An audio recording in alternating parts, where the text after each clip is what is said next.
Séptimo encuentro, entonces vamos a dar inicio a una nueva reunión. Vamos a retomar, como hacemos siempre, nuestra lectura de la novela que estuvimos charlando, de la que estuvimos charlando la semana pasada. Me refiero a Esperando a Mr. Bojangles, de Olivier Bourdeau. Y bueno, un poco siempre dando la posibilidad de que avancen y estén más o menos al día con las lecturas. Habíamos hecho referencia a esta particular novela, al modo en que está estructurada, ese juego de voces que van narrando la historia de, este, de este matrimonio, de la mirada del hijo, de la mirada del padre, y de la relación, bueno, que también habíamos trabajado en otros talleres, entre amor y locura. Y un poco, bueno, en mi caso yo había hecho referencia a la relación de esta novela con ciertos elementos propios del surrealismo, o con algunas novelas, bueno, ya de mediados del siglo XX, como por ejemplo La espuma de los días, de Boris Vian, en la que también se presentaba una pareja, bueno, poco convencional, por calificarla de algún modo, en la que, bueno, justamente la enfermedad va deteriorando el, el, la convivencia, el vínculo. Eh, la vez pasada no me acordaba exactamente qué es lo que tenía ella, le crecía un nenúfar en el pecho, ¿sí? A la protagonista femenina de, de La espuma de los días.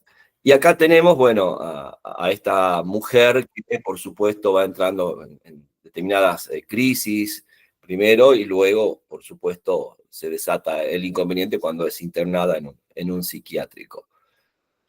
Y un poco la novela se divide quizás en dos partes, una parte en la que se va retratando la vida cotidiana y absolutamente no convencional de estos personajes. Bienvenida, Julieta.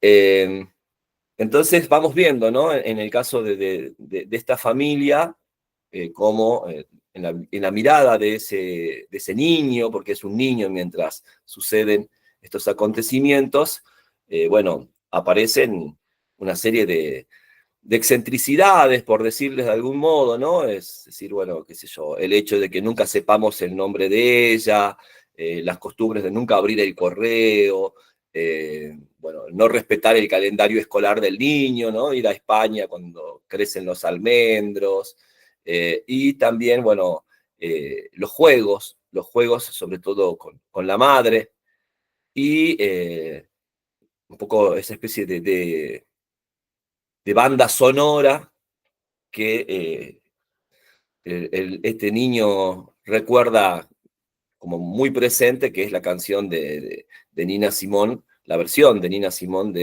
de Mr. Bojangles. También vimos, por supuesto, que en esa mirada inocente, ingenua, tal vez, se van filtrando datos un poco de ese modo de vida que llevan los padres, ¿sí? Los cambios de humor de la madre, un poco también el origen dudoso de la riqueza del padre, ¿no? En función de, bueno, de este modo de vida que ellos llevan, ¿no? Hemos charlado también acerca de eso, sobre todo a partir de la presencia de ese amigo de la familia, amigo del padre, el crápula, como aparece en la traducción de la novela. Y bueno, esta importancia que tiene para la madre de la ficción, de la invención, de la mentira, que está un poco también en la dedicatoria, ¿no? Con la que se abre la novela. ¿Sí? Fíjense que la novela tiene, bueno, un epígrafe de Bukowski, del que también hablamos, ¿no? Hay gente que nunca pierde la cabeza, qué horrible debe ser su vida. Y luego hay como una dedicatoria que dice, esa es mi verdadera historia, esta es mi verdadera historia, con mentiras a diestra y siniestra, porque así suele ser la vida. Entonces, bueno, un poco esta cuestión de mentira y ficción, mentira, ficción, locura, ¿sí? Mentira, ficción, locura, amor, me parece que es como van construyendo un campo semántico, ¿no? A lo largo de la novela. Fíjense cuando la madre le pide a su hijo, ¿no?, que le cuente historias inventadas de lo que ha sucedido en la jornada escolar. Y por supuesto la madre maravillada con la capacidad inventiva del hijo, que de alguna forma también es la capacidad de mentir de su padre, ¿sí? Después eso lo vamos a ver cuando el padre mismo relate el encuentro entre los dos enamorados. Y, digamos, como contrapunto, por supuesto, en esa vida, si se quiere, idílica, entre comillas, ¿sí?, de este niño, con esa familia tan particular, bueno, el rechazo social, las dificultades que tiene en la escuela, porque nadie cree, ¿sí?, que lo que él cuenta, que en realidad es verdadero, ¿no?, de lo que pasa en su casa, de que viven con esa grulla, de que, no sé, no abren nunca el correo, de que su madre tiene un nombre distinto cada día. Por supuesto, ese niño es rechazado, marginado, incluso, bueno, agredido en la escuela, ¿no? Lo que va haciendo, por supuesto, que se refugie de alguna manera en ese mundo familiar hecho de mentiras y de hábitos poco convencionales, ¿no? Y como les decía, bueno, también se va filtrando, por supuesto, esta serie de anomalías en la conducta de la madre, que llegan a un punto, bueno, muy álgido cuando ella incendia el departamento, ¿no? Entonces, bueno, me parece que hay como en común con la otra novela que vamos a trabajar hoy, Una bestia en el paraíso, esa idea de presentar un escenario, bueno, idílico o aparentemente idílico que se va resquebrajando, por así decirlo, hasta que finalmente se quiebra. Bueno, les decía que el contrapunto, por supuesto, es la voz del padre, ¿sí? La voz del enamorado, la voz de ese mitómano, ¿sí?, que justamente a partir de esa capacidad de inventarse vidas, seduce a su esposa y sostiene de alguna forma el idilio con esa inventiva, ¿no?, con esa ficcionalidad que lo caracteriza. Pero bueno, un poco la enfermedad de ella lo va también, obviamente, arrastrando a él, y hasta que, bueno, un poco para salvar al hijo, ¿sí?, deciden, bueno, internarla, pero al ver, por supuesto, cómo son las condiciones de internación en el neuropsiquiátrico, aparece la intención de salvarla, de rescatarla, ¿no?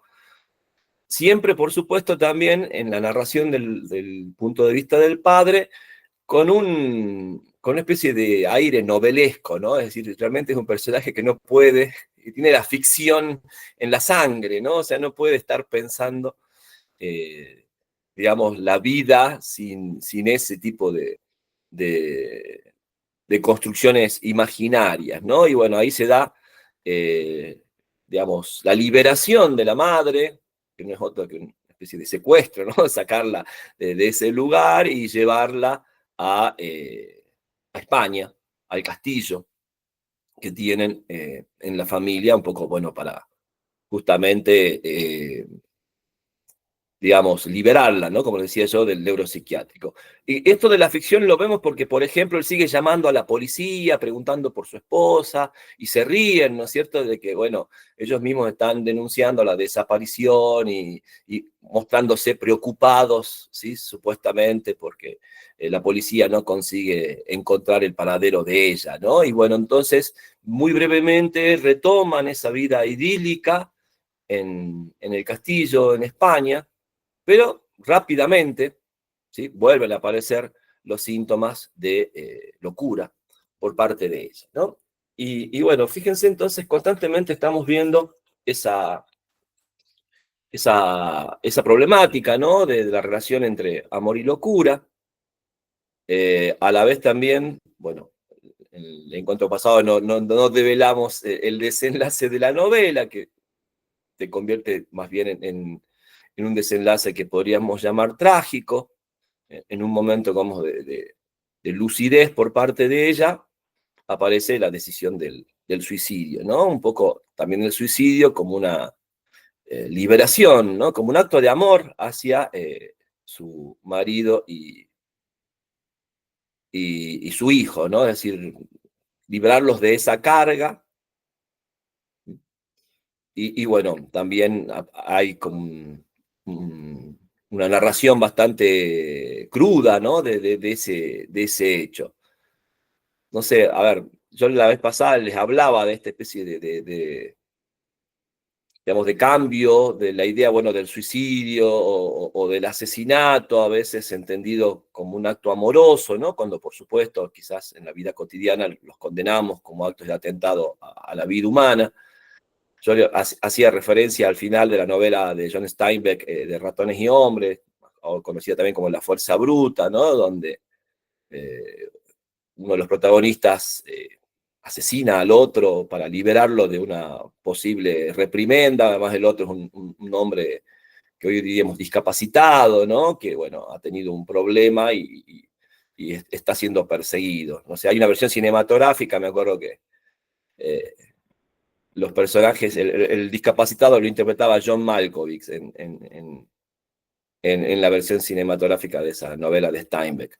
O también me acordaba un poco de Las Horas, basada en la novela de Michael Cunningham, en la que se narra el suicidio de Virginia Woolf, en la que, bueno, también se incluye dentro de la novela la carta de despedida que escribe Virginia a Leonard, su marido, también como liberándolo, ¿no? De la atención y de todo lo que demandaba, del cuidado que demandaba Virginia, también justamente por sus trastornos psiquiátricos, ¿no? Entonces, bueno, además me parecía que también hay como un eco, porque Virginia Woolf también se ahoga, ¿sí? Se sumerge en las aguas de un río y allí muere ahogada, similar, digamos, al suicidio de la protagonista de esta novela. Y por supuesto, el suicidio de la madre trae como consecuencia el suicidio del padre. Entonces tenemos ahí, ¿no? Un poco esta final trágico, ¿no? Que obviamente quizás el final emblemático de la tragedia amorosa sea Romeo y Julieta, ¿no? Los amantes que no conciben la vida sin el otro, y allí, bueno, se da esta especie de pacto suicida, ¿no?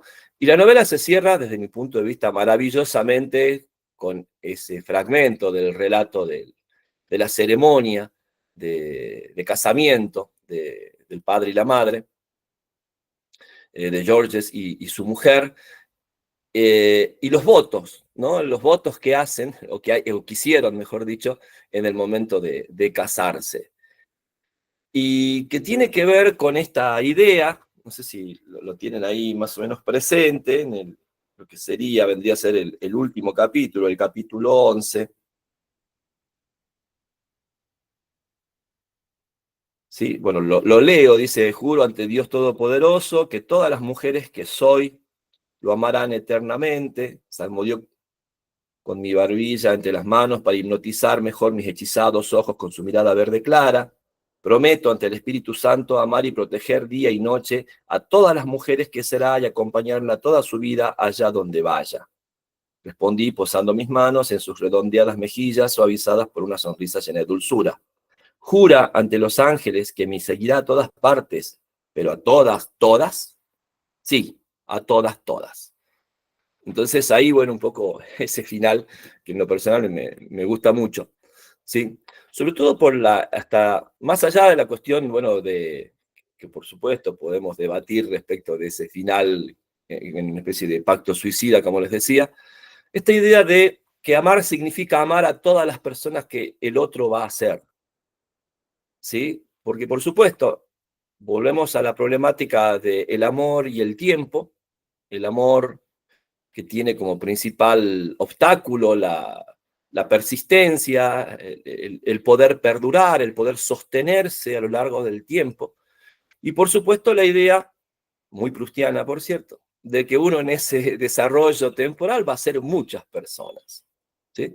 Yo les decía, bueno, hay una frase de Philip Roth, que seguramente es de otra persona y Roth la incorpora a su novela, en la que él decía, bueno, que uno se enamora de una persona y se separa de otra, ¿sí? Es decir, bueno, en realidad los amantes sienten eso, que lo que genera la ruptura del vínculo amoroso es que se han transformado, uno de ellos, generalmente es el otro, ¿sí? Que se ha transformado en otra persona muy distinta, muy diferente a la que fue en el inicio de la relación, ¿no? Entonces acá es muy interesante este juego de votos, ¿sí? Porque en realidad están planteándose, bueno, de que si algo quiere sostenerse en el tiempo, debe considerar, debe tener en cuenta la transformación, la modificación de los sujetos a lo largo de ese tiempo. Y bueno, el compromiso, si se quiere, en tanto, bueno, ceremonia, en tanto ritual de unión, de vinculación, de estar atentos a esas transformaciones, ¿no? Y ahí, bueno, también empezamos a entender ese juego de cambiarle el nombre cada día, ¿no? A ella, ¿sí? Por parte de Georges, el marido, un poco asumiendo, ¿no? Esa multiplicidad de sujetos en los que se convierte ella y que a la vez también, por supuesto, nos alude eh, a la problemática, ¿sí? Del equilibrio, el desequilibrio, mejor dicho, emocional de esta mujer, ¿no?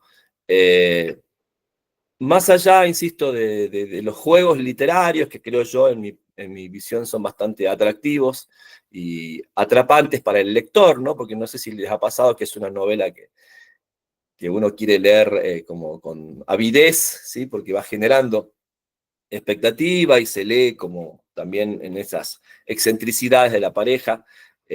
Por supuesto, muy a la manera surrealista, también hay una crítica, ¿no? Al modo de vida burgués, de rutinario, de vidas totalmente programadas, ¿sí?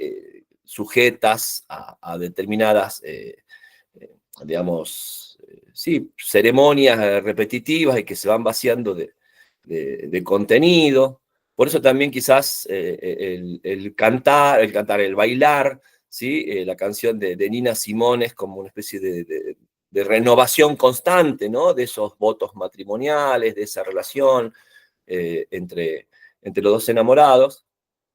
Pero a la vez, vuelvo a insistir, en el relato del joven, en el relato del niño, se van colando, ¿no? Un poco esta idea de que, por supuesto, para sostener esa vida tan excéntrico se necesita dinero, por ejemplo, ¿no? O sea, pone un poco más los pies sobre la tierra respecto de ciertas visiones más utópicas de esa vida, digamos, excéntrica, ¿no? Y por supuesto, encima, un dinero que por lo menos pareciera provenir de corrupción política o de negocios no muy claros que digamos, ¿no? En ese sentido también me gusta esa cuestión de la novela, de decir, bueno, está bien, si uno quiere llevar una vida totalmente fuera de lo común, de la vida burguesa, que de alguna forma incluso critique ese modo de vida, bueno, ¿cómo sobrevive? ¿Sí? Es decir, en este mundo como es, ¿sí? De dónde se obtienen los recursos para sostener una vida así, ¿no? Entonces, bueno, acá aparece esa cuestión, pero insisto, matizada por la mirada inocente, ingenua del niño, pero que, bueno, el lector va interpretando, ¿no? Como que en esos resquicios se va colando esa crítica, ¿no? Al modo de vida que llevan esta pareja. Pero sobre todo, vuelvo a insistir, más allá de eso, que es como un detalle en la novela, creo yo que lo interesante de esta novela en relación a lo que estamos trabajando es la concepción de lo amoroso, ¿sí? Que se sostiene sobre todo en esos votos que se explicitan en la última página de la novela. Bueno, no sé cómo ha sido la experiencia de lectura de los que están acá. Algo habíamos conversado en el encuentro anterior, pero no todos habían terminado de leer la novela. Van abriendo el micrófono y bueno, vamos charlando sobre Esperando a Mr. Bojangles. A ver quién comienza.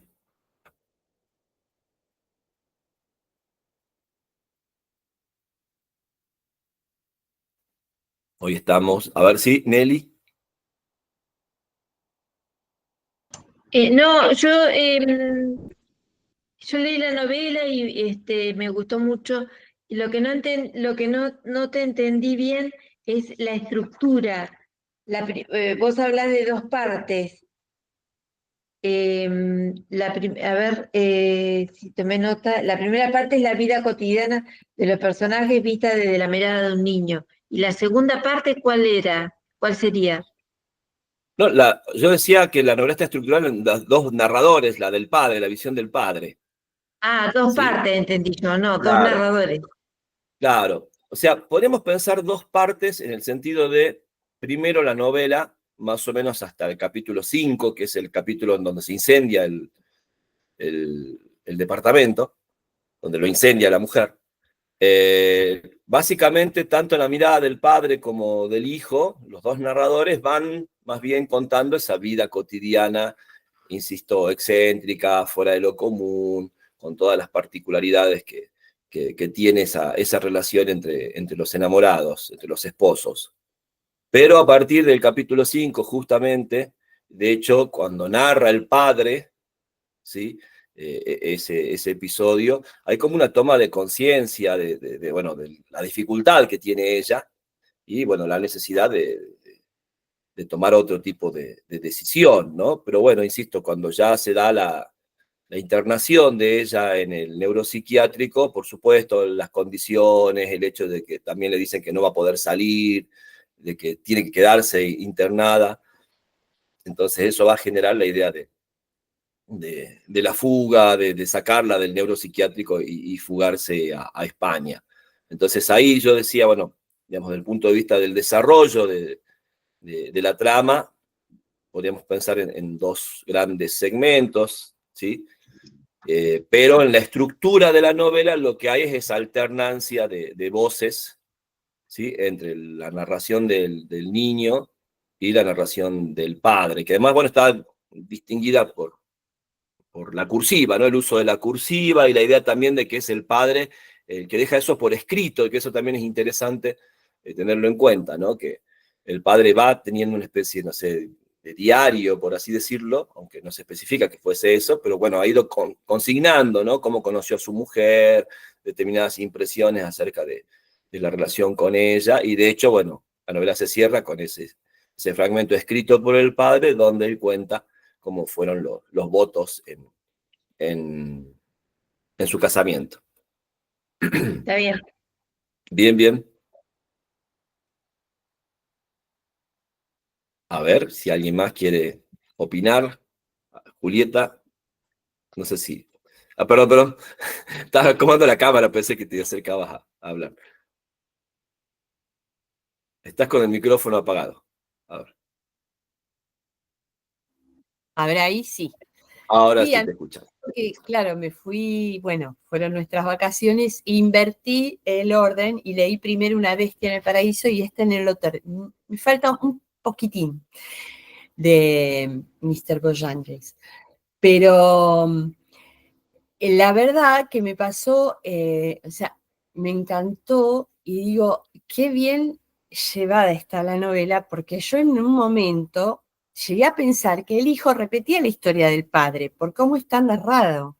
Entonces, que él elige una esposa que es igual a la madre con el mismo trastorno, con los mismos trastornos. Porque hay un momento donde, bueno, evidentemente es el papá que sigue contando, pero yo, como cambian las personas, llegué a pensar que era el hijo que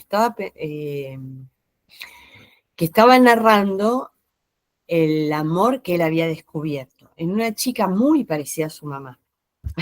En un momento me pasó eso de la novela. Y por otro lado, esta locura de la mamá, que es una locura bellísima, mientras la locura no pone en riesgo a nadie, realmente es una loca, pero bellísima, porque es optimista, amorosa, divertida y realmente hasta en los momentos más tremendos, ¿no? Siempre es mis amores, mis cariños, solamente o se pone como una loca, realmente así como eh, como una leona o furiosa cuando tiene que defender la postura de ellos ante la maestra, por ejemplo, o ante las instituciones. O, por ejemplo, son los momentos de furia con el inspector, no el inspector, el cobrador de impuestos, por decir, que es en esos momentos donde ella pierde totalmente esa persona amorosa y que siempre ve la parte linda y buena de lo distópico que es toda la realidad, ¿no?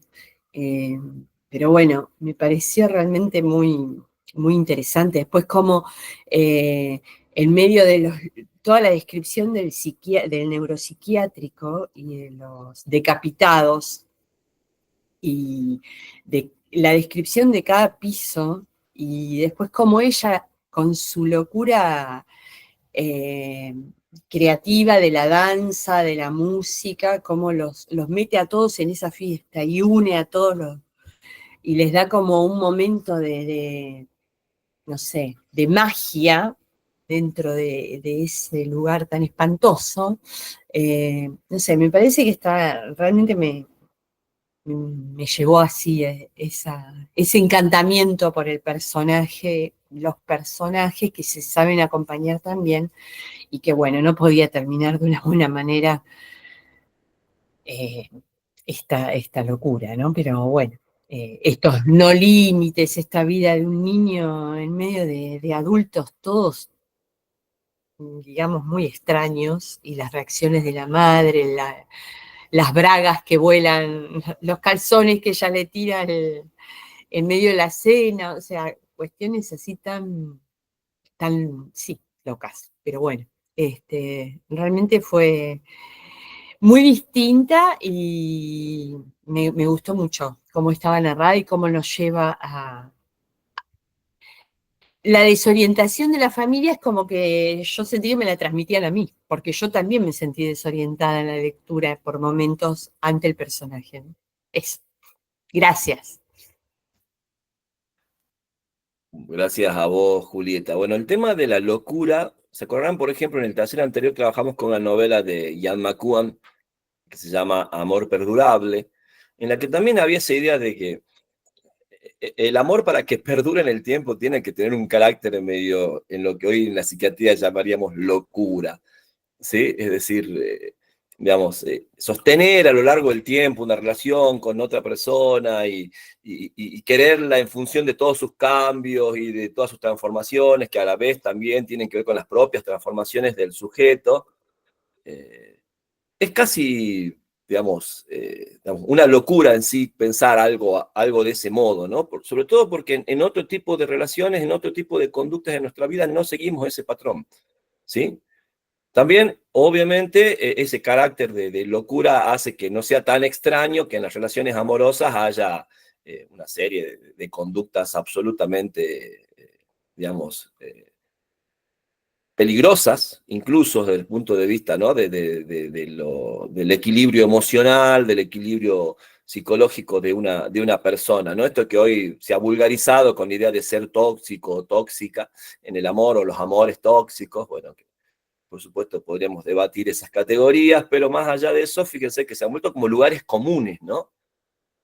Y en realidad la toxicidad no es otra cosa que, digamos, una nueva forma de considerar el amor loco, que, vuelvo a insistir, tiene una larga tradición en la literatura y que sobre todo fue desarrollada en el siglo XX por los surrealistas, ¿no? De hecho, Breton tiene un tratado que es una mezcla de ensayo y narrativa autobiográfica que se titula precisamente Amor Loco.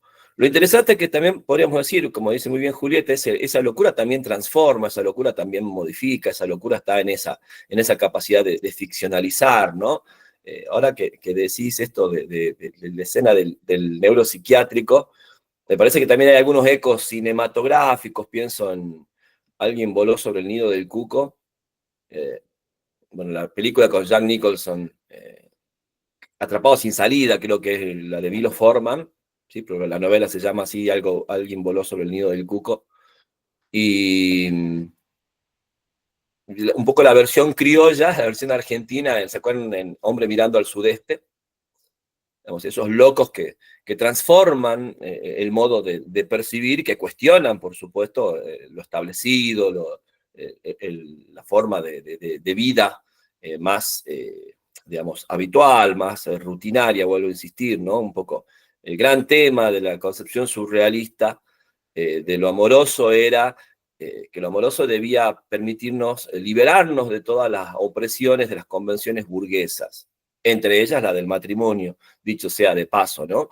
Pero de alguna manera, un poco es lo que se presenta aquí, creo yo, en esta pareja, pero dentro del marco de un matrimonio que tiene, digamos, votos diferentes, ¿no? A los del ritual, pensemos en el ritual católico, esto, ¿no? De amar en la pobreza, en la riqueza, en la salud, en la enfermedad.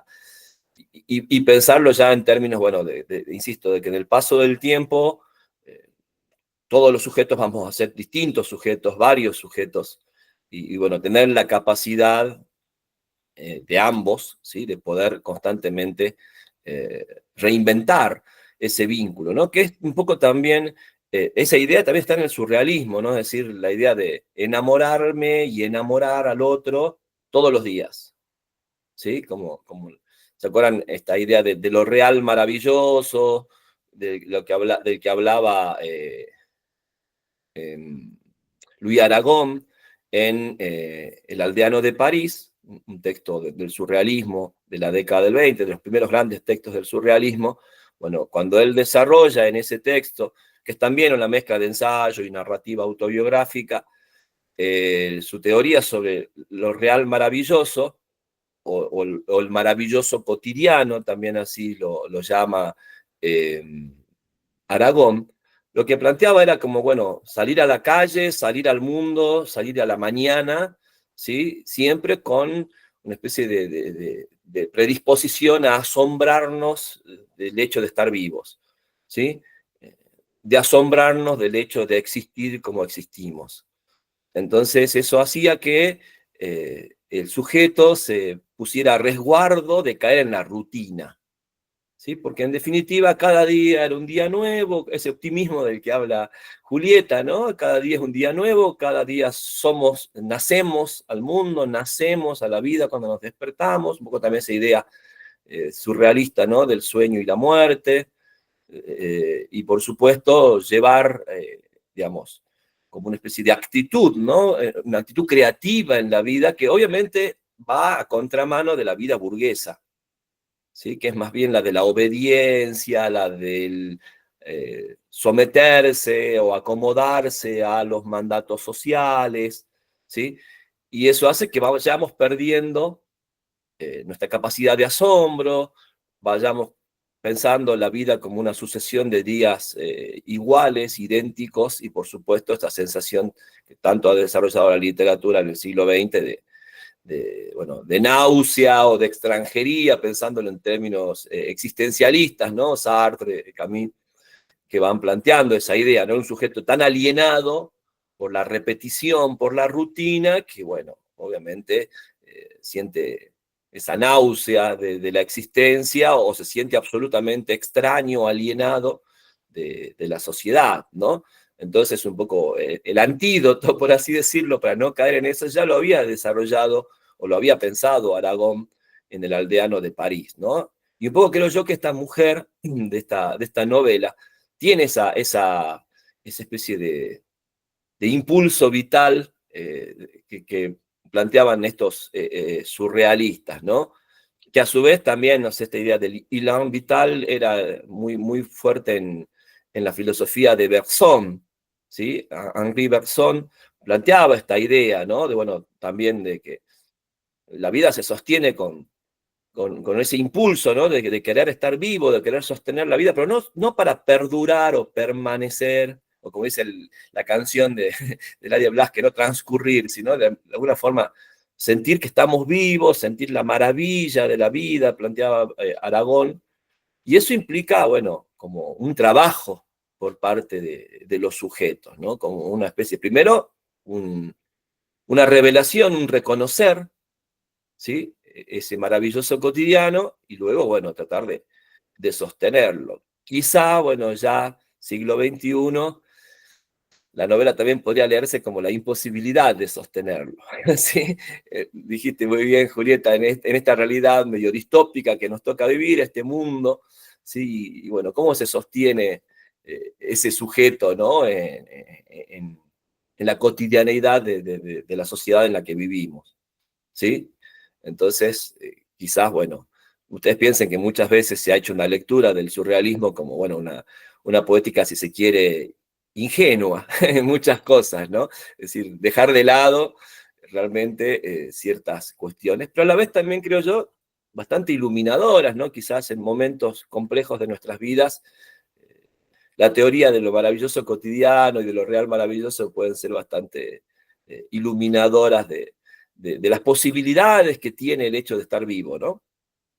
Y creo yo que en ese sentido también aparece esto en la novela de Bourdieu. Esta idea de perder la cabeza, ¿no? De Bukowski, o sea, qué fea la vida de gente que no pierde la cabeza, ¿sí? Gente que obviamente vive de manera rutinaria o de manera siempre obediente y dócil a los mandatos, de manera, bueno, cuerda y lógica, ¿sí?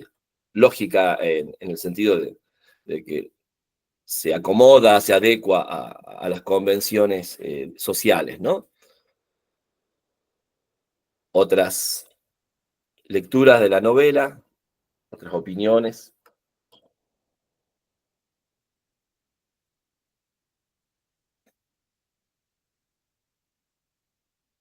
Pasamos a Cecil Coulon, entonces, si les parece, ¿sí? Si no hay otras opiniones.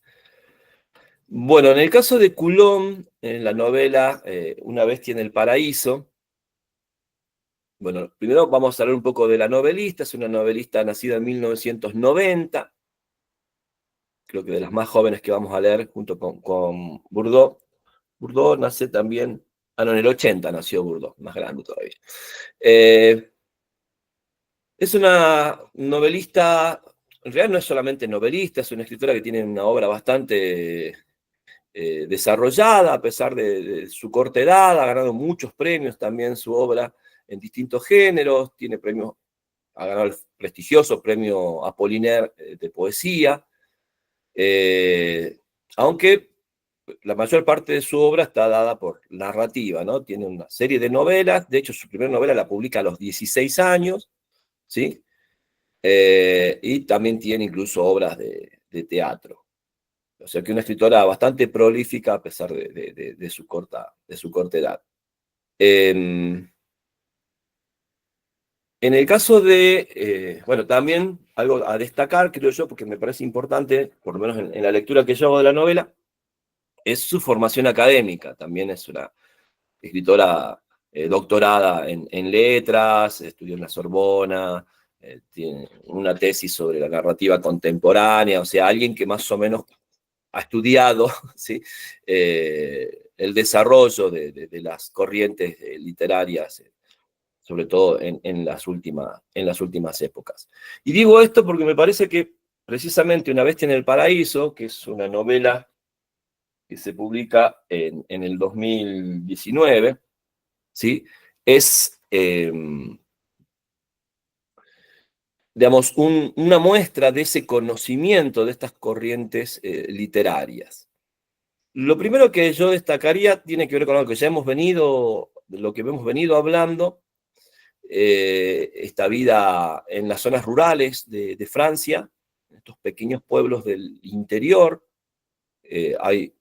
Ya les vengo advirtiendo una especie de auge, sobre todo en las últimas, en lo que va del siglo XXI, pero en la última década me parece que se acentúa, de este tipo de narrativas que podríamos calificar de regionalistas, ¿sí? De la vida en zonas rurales o en pequeños poblados. Y es, bueno, no solamente una característica de la narrativa francesa, sino también se da en la narrativa anglosajona, en la española. No sé si se acordarán, hemos leído otros textos, no sé, literatura española. Cuando trabajamos las novelas españolas leímos a Sara Mesa,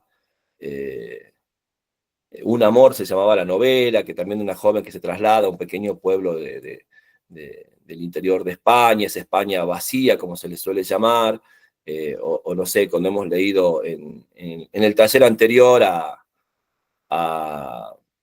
no sé, a Sally Rooney, por ejemplo, que es irlandesa y también desarrolla sus novelas en las pequeñas ciudades o pequeños poblados del interior de Irlanda.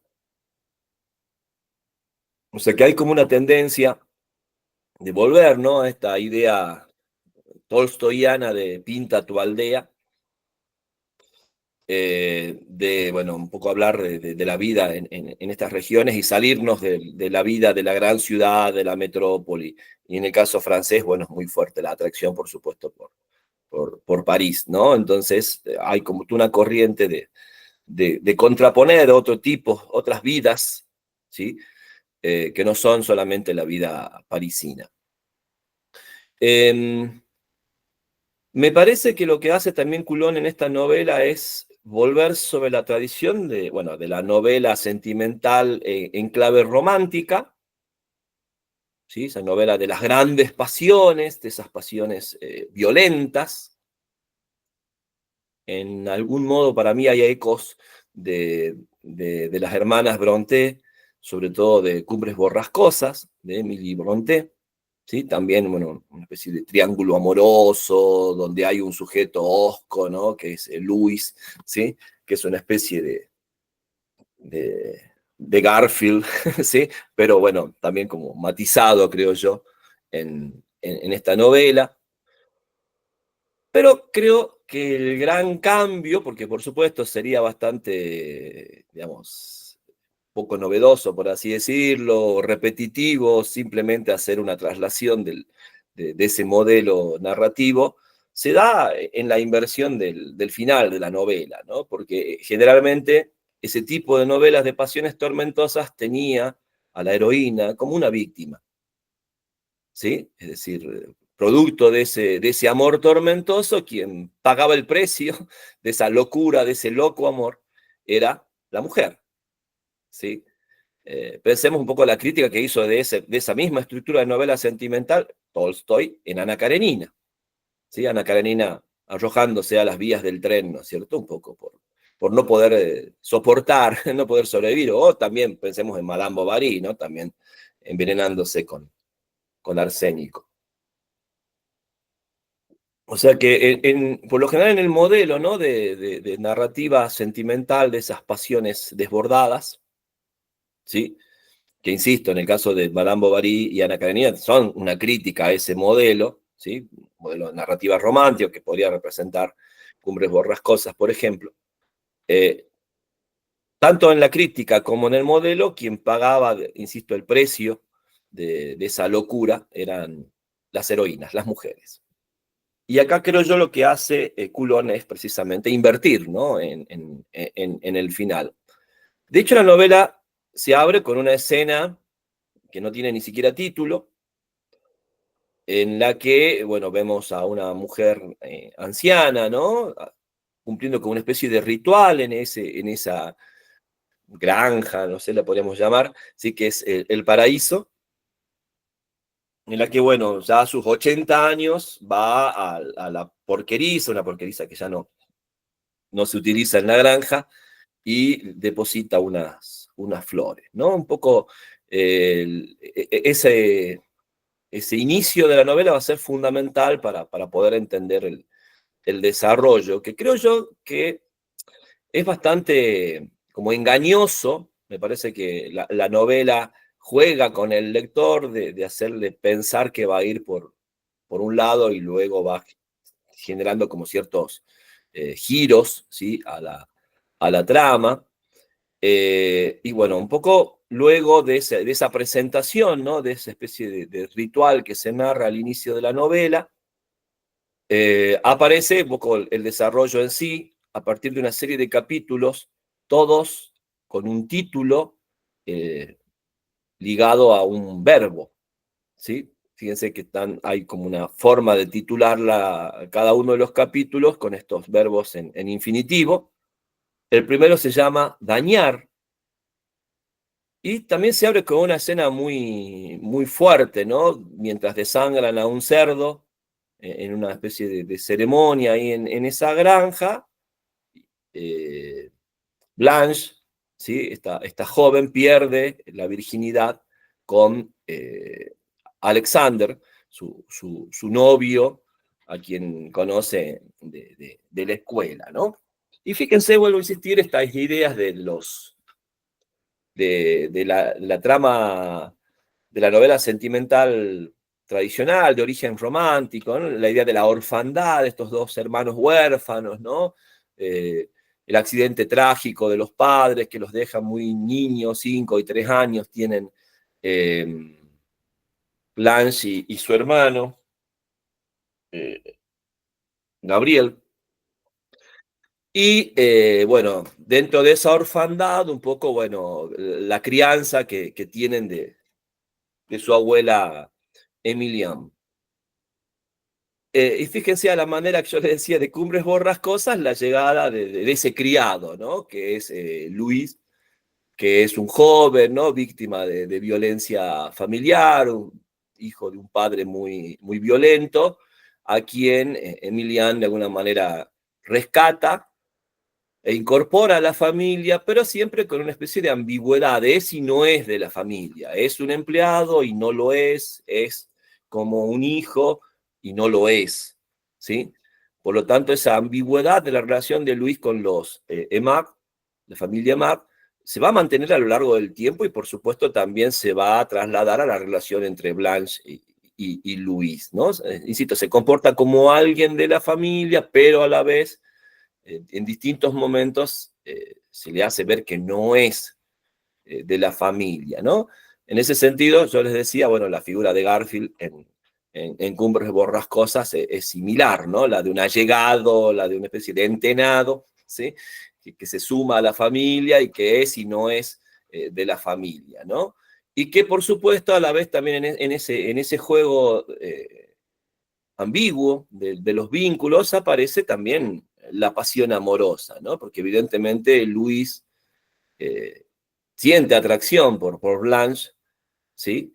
Pero bueno, hay como una especie de obstáculo, ¿no? Casi de no caer en una relación de tipo incestuosa, ¿sí? Que lo lleva a no nunca, digamos, explicitar esa pasión y ni siquiera, de alguna manera, hacer algo, ¿no? Acercarse a Blanche. Creo que la novela también en algunos momentos juega con esa especie de tensión entre Blanche y Luis y el modo un poco de demostrar su amor, demostrar el amor de Luis hacia Blanche, es intervenir en la relación con Alexander, ¿no? Un poco la novela va planteando ese tipo de cuestiones. A la manera de la novela romántica aparecen estos personajes antitéticos, ¿no? Luis hosco, brutal, silencioso, ¿sí? Totalmente taciturno, en relación a Alexander, ¿no? Seductor, que cae bien a todo el mundo, que conversa, que siempre está hablando, que es amable, que es querido por todos. Un poco ese juego de oposiciones aparece claramente en la novela. Y de alguna manera Blanche tiene un poco de los dos grupos de características, ¿no? Blanche como un personaje más complejo, ¿sí? Que de alguna manera también pensemos, y eso pasaba en la novela romántica, nos remitía también a veces a la relación con el espacio, ¿no? Luis es como ese lugar rural, agreste, ¿sí? Tiene las características del lugar al que pertenece, y Alexander de alguna manera se sabe que no pertenece a ese lugar, por eso su deseo de ir a la ciudad. Y es en la ciudad donde consigue un poco el ascenso social, el triunfo, y esto genera, bueno, su deseo también de volver a su terruño, ¿no? A su lugar natal.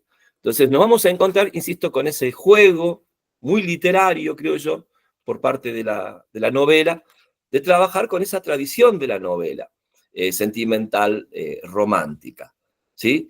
Con esa caracterización de los personajes en relación al entorno, con ese tipo de oposiciones binarias, pero por supuesto, como estamos en el siglo XXI, bueno, creo yo que es el personaje de Blanche, los personajes femeninos son los personajes más ambiguos, más complejos, ¿sí? Emilienne, Blanche, incluso la misma Aurore, ¿sí? Como que no tienen esa,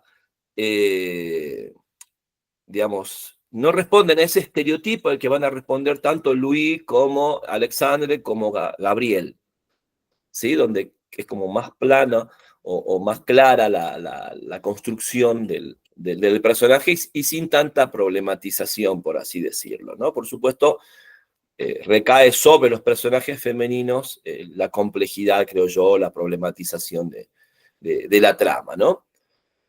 Bueno, la novela también tiene como distintas etapas de esa relación amorosa.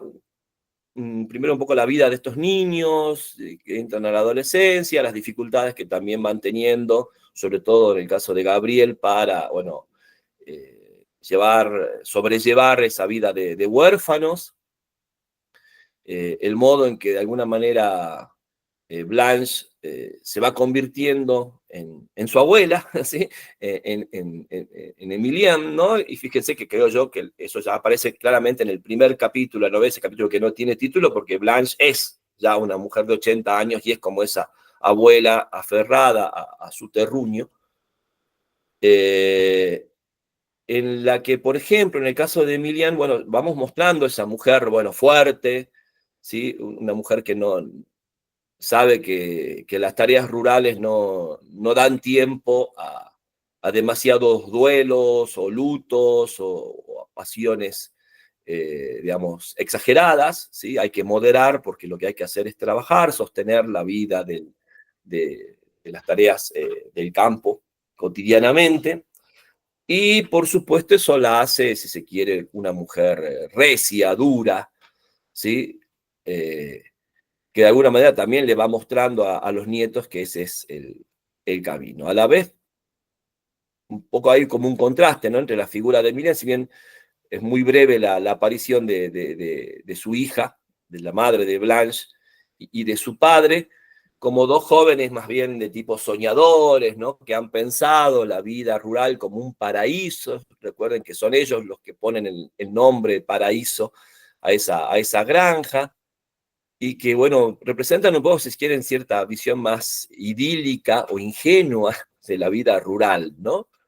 Que luego, insisto, representada, creo yo, por la figura de Emilienne y luego por la Blanche anciana con la que se abre la novela, da cuenta un poco de esa dureza de la vida en esa región.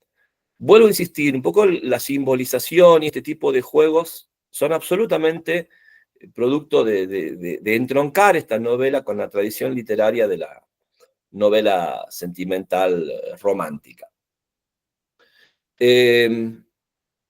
Y por supuesto, bueno, les decía, cuando se empieza a desarrollar, luego de esta primera parte, por así decirlo, aparece ya, bueno, la relación entre Alexander y Blanche, que es la que obviamente ocupa un primer lugar en la novela. Aunque también, bueno, vamos a ir viendo la relación entre Gabriel y Aurore. Si se ponen a pensar también, podríamos ver que la relación entre Gabriel y Aurore va a ser como un contrapunto de la relación entre Alexander y Blanche, ¿no? Porque la de Gabriel y Aurore va como sobre un mismo carril, no hay, digamos, a pesar de que Gabriel era el raro, por así decirlo, de los dos hermanos, el que tenía más problemas de comunicación, de integración, de socialización, consigue, ¿no? El amor de Aurore y de alguna manera se integra mucho más en esa relación más apacible, ¿sí? Sin grandes sobresaltos, e incluso, bueno, al final con la idea de que van a ser padres, por ejemplo. Mientras que la pasión amorosa exaltada, ¿no? De Alexandre y de Blanche tiene sus idas y vueltas, una primera etapa en esa relación juvenil, ¿no? En la que, bueno, luego de terminar el secundario, Alexander decide abandonar el pueblo y dirigirse a la ciudad para poder ascender socialmente, para poder desarrollarse, ¿sí? Entonces, bueno, hay un primer gran duelo, ¿no? Por parte de Blanche a los 18 años de ser abandonada por ese amor.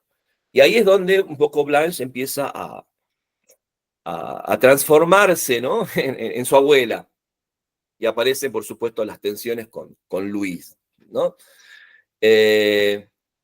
Y luego, bueno, el retorno de Alexander a los 30 años, 12 años después, y cómo, bueno, sobre todo, ese regreso de Alexander coloca a Blanche en una situación, bueno, de mucha vulnerabilidad, ¿no? Porque, bueno, le trastoca todo lo que ella ya había podido construir en esos 12 años, ¿sí?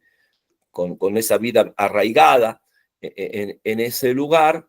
Y por supuesto, bueno, la figura de un Alexander seductor, manipulador, bueno, un poco esa especie de galán romántico que tiene mucho de villano también. Quizás ahí podemos pensar en la relectura que hace de la tradición de la novela romántica, donde a veces el galán aparece como idealizado, pero bueno, nuestras nuevas formas de leer hacen ver, ¿no?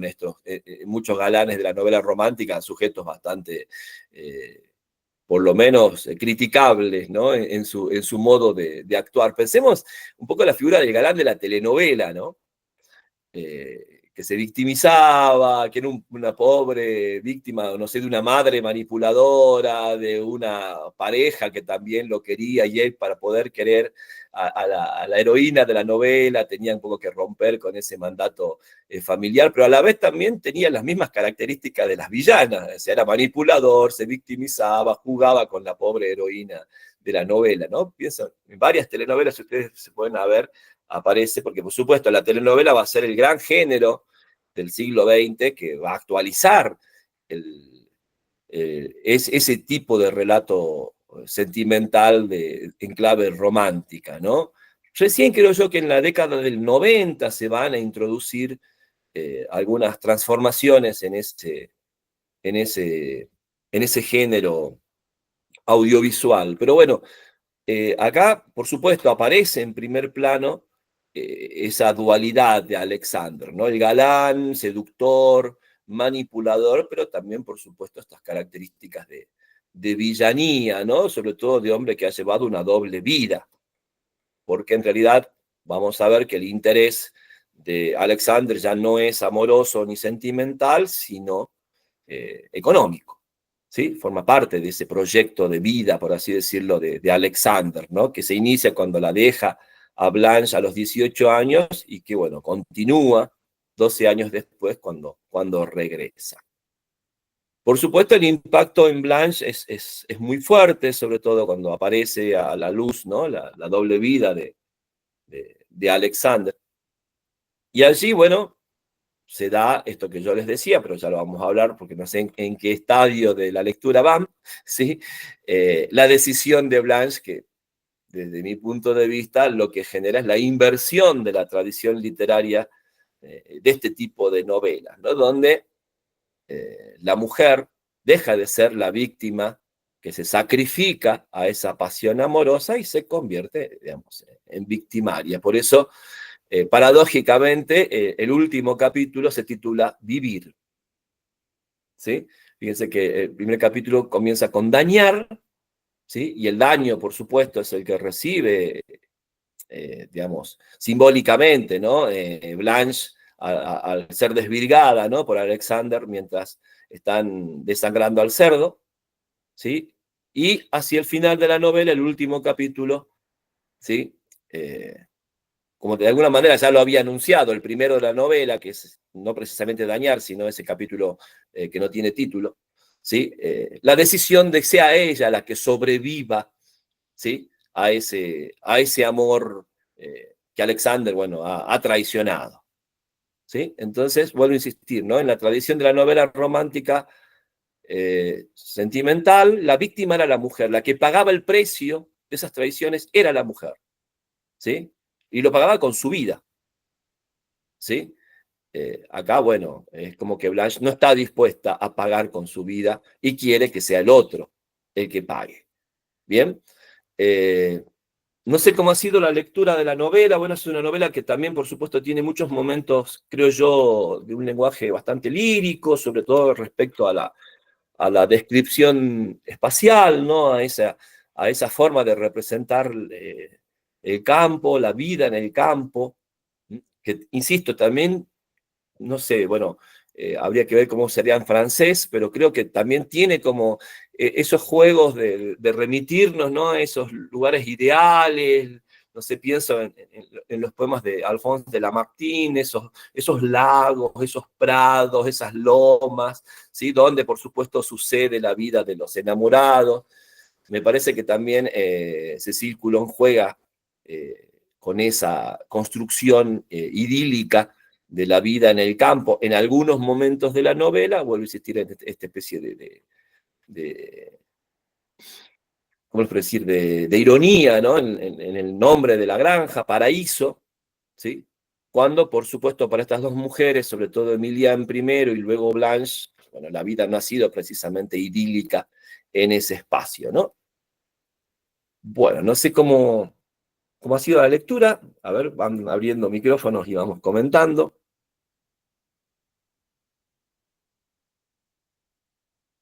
¿Quién comienza? A ver, Julieta, tenés el micrófono apagado. Ay, bueno, otra vez yo, pero bueno. Y yo, como leí al revés, esta ya la terminé. Y la verdad que bueno, también me gustó mucho y fue muy atrapante. Y es como que a uno inevitablemente lo conecta con las experiencias que ha tenido del campo y bueno, yo viví 21 años en la cordillera, en el norte neuquino, y inevitablemente como que me llevó a ese tiempo también, ¿no? Y cómo uno vivió esa... y tal vez yo no lo sentí tan romántico tampoco, o sea, por momentos es como que también ese círculo sabe transmitir, o por lo menos a mí me llegó así, como también no sé si lo sombrío y lo pesado, por lo pesado de la faena, esta obligación de levantarse todos los días al alba, hiciera la temperatura que hiciese. Y entonces como que está contraponiendo, pero es como que a mí me transmitió bastante esto de lo pesado y del ella no poder, de Blanche, este mandato grabado a fuego, que ella no podía traicionar ni abandonar ni a Emilienne, ni a Gabriel, ni al paraíso, ¿no? Que ella cuando se le pone esta cuestión de que Alexander se va y ella está tan profundamente enamorada y se siente otra vez el abandono. Primero fue el de los padres que mueren y después este nuevo abandono de Alexander, y cómo lo transmite la autora, ¿no? Es muy fuerte. La verdad que me encantó cómo lo narra. Y por otro lado, yo me iba preguntando, bueno, ¿quién es la bestia? ¿Cómo va pasando de bestia a bestia, no? O sea, ¿quién es la bestia en el paraíso? Porque uno se pregunta primero, bueno, es Emilienne, que es una bestia de trabajo, si se quiere, brutalmente descrita, ¿no? Y cuando la elaboración del duelo, cómo le hace vivir el duelo a Gabriel, o sea, ¿no? Toda la descripción esa brutal de cómo, bueno, hasta que el nene no se canse de llorar, no lo deja entrar. O sea, es tremendo. Una criaturita tan chiquitita, ¿no? Y ella bueno, esto que vos decías, Ariel, de que para vivir hay que seguir para adelante, ¿no? No estar regodeándose en el dolor. Como ella lo transmite, sentí que ella lo transmitía así. Y después, bueno, toda esta relación con Luis, y Luis es como que está, sí, es el personaje atravesado y describe para mí esa dureza del contexto, del lugar. Y bueno, toda la tragedia amorosa de Blanche y Alexander, cómo se va transformando y la va transformando también a ella. Y la admiración absoluta por su abuela, que termina siendo esto, ¿cómo se llama cuando? La simbiosis de ella con su abuela, ¿no? Porque es como que Blanche termina siendo Emilienne. Y la resolución, bueno, no quiero adelantar nada por quien no lo terminó, pero bueno,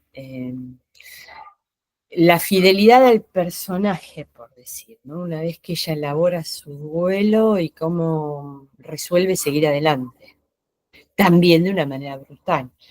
Así que sí, bueno, fue así, como que me fue llevando, y esto de las distintas bestias que se iban, me lo fui preguntando a lo largo de toda la novela, ¿no? Como que iba cambiando la bestia en el paraíso. Bueno, me pareció muy interesante ese juego también. Así que bueno, sí, me gustó muchísimo. Tremenda, pero muy buena. Bueno, gracias, Julieta. Me parece que es muy interesante también seguir esa línea, ¿no? De poder descifrar a quién hace referencia el título de la novela, ¿no? Que de alguna manera es como singular, es una bestia, pero de algún modo cuando uno va leyendo, va viendo esa bestialidad en muchos de los personajes, ¿no? Vuelvo a insistir con esto, no sé, para que no sé si yo tuve alguna expresión que no fue clara. El romanticismo está en el género con el que trabaja Coulon, pero ella lo va modificando, no sé si me entiendes. Ella se va saliendo de ese marco, o sea, utiliza la novela sentimental romántica, vuelvo a poner como modelo Cumbres Borrascosas, para salirse de ahí, ¿sí? Es decir, la gran transgresión es el final, creo yo, vuelvo a insistir. O sea, no es la víctima la mujer, sino, ¿sí? Va a haber otro tipo de víctima. Y luego, esto del juego con el paraíso, o sea, de lo rural como un lugar idílico, que también se va contradiciendo con la dureza de la vida que llevan, ¿sí? Esto es decir, bueno, levantarse temprano, incluso pensar todo en términos económicos, ¿no? Bueno, esto hay que mejorar la producción, hay que vender, hay que ir al pueblo a vender los productos de la granja, digamos, esto no da lugar para parar, para regodearse en el duelo, para autocompadecerse de las situaciones. Bueno, esto terminó un día y al otro día hay que levantarse y seguir así. Y me gustaba lo que vos decías, Julieta, de que en el momento en que Alexander se va, la decisión de Blanche es quedarse en la granja, ¿sí? No irse con su amado, ¿sí? Y de alguna manera, bueno, continuar con esa vida. En parte también, creo yo, para acompañar a su hermano, ¿sí? También está ese juego, ¿no? de los hermanos que están ahí, digamos, en esa situación de vulnerabilidad, ¿no? De orfandad, y sobre todo en el caso del hermano que le ha costado mucho más sobreponerse, ¿no? a esa orfandad. Y un poco, bueno, Lance ha podido sobrellevarla en función, sobre todo, de, de asimilarse a su abuela, ¿no? Al modo de vida de Emilian, ¿no? Vuelvo a insistir, como al comienzo, cuando se ve la novela, esa viejita que va a la porqueriza a dejar las flores, ¿sí? Es de alguna forma también Emilian, ¿sí? Digamos, en la forma en que está retratada en la novela, ¿no? Bien, ¿alguien más quisiera comentar cómo ha sido la lectura? A ver, sí, Laura. Sí, no, decir lo que me pareció, digamos, que me pasó un poco con la novela. Vos sabés que me enganché mucho al comienzo, ¿no? Mucho. Me pareció muy buena, digamos, la manera de narrar todo.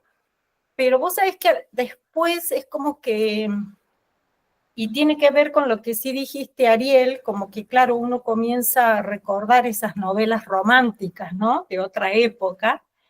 Y sí me pareció un poco reiterativa. Es mi mirada, ¿no? Es decir, como que ella, incluso en la escritura, hay algunas formas de describir que me parecieron un poco reiterativas. Eso sí noté. Y también como que ese comienzo que vos decís ya te va anticipando evidentemente el final, ¿no es cierto?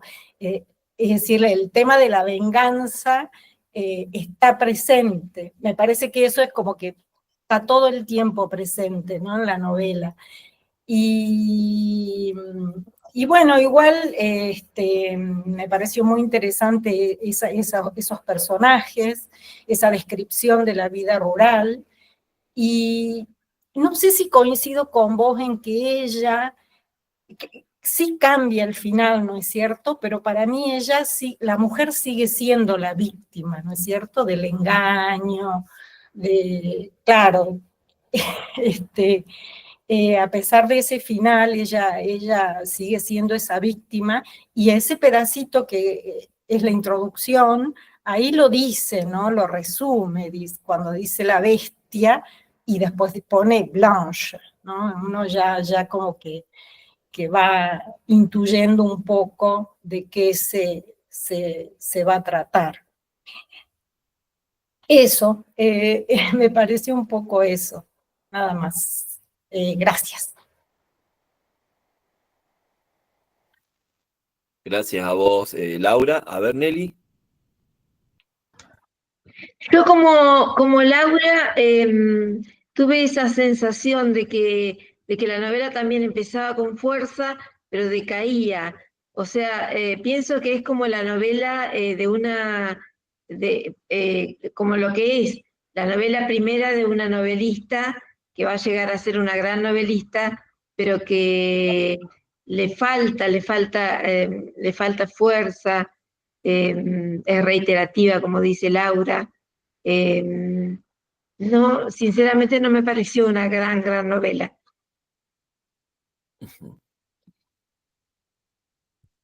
Bien, bien. Bueno, vamos viendo distintas opiniones. Me parece también interesante, a ver, cómo funciona un poco el texto, ¿no? Bueno, decía muy bien Laura, está la cuestión de la anticipación, por supuesto, ese primer capítulo luego va a cobrar mucho más sentido con el desarrollo de la trama.